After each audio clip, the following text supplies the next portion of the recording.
So the massive budget reconciliation bill just passed in the House, meaning it's going to go to Trump for his signature before the 4th of July.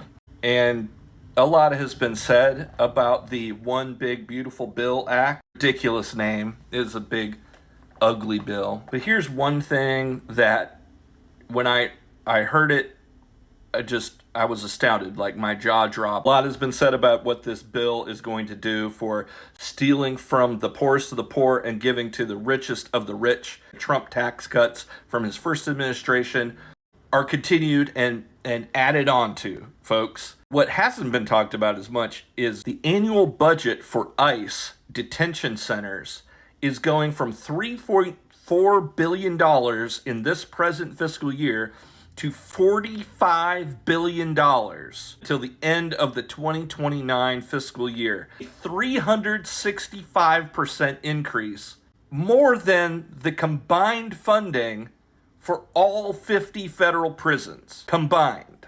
So ICE and these Alligator Alcatraz monstrosities are going to get $45 billion, up from $3.4 billion, to arrest immigrants, put them in inhumane tents in the middle of Florida in the summer during hurricane season.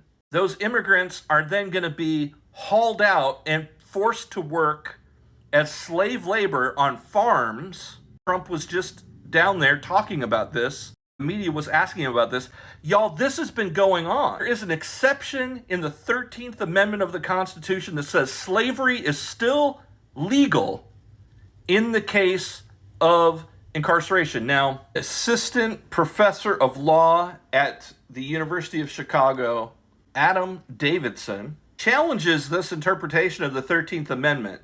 Quote, "I can recall no sentence, hearing, brief, or appellate record that has mentioned slavery or involuntary servitude as punishment." This is what Davidson calls, quote, "administrative enslavement, a system in which incarcerated people are forced to work under harsh conditions and for meager wages without any explicit designation that their sentence includes enslavement." He wrote about this in his 2024 paper, Administrative Enslavement, published in the Columbia Law Review. Davidson's research reveals that in practice, forced labor continues in prisons not as a form of punishment, but as a function of administrative decision-making. In recent years, incarcerated people and reform activists together have increasingly drawn attention to this issue. Look up #EndTheException. Y'all, even prison slave labor is not really constitutional or legal.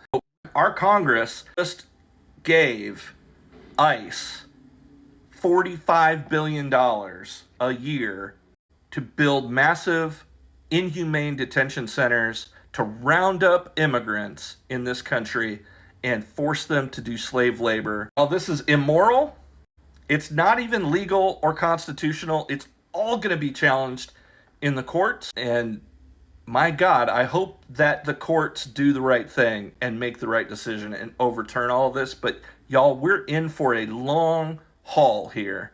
And we're already seeing Alligator Auschwitzes being built, concentration camps in the United States of America. That's where we are.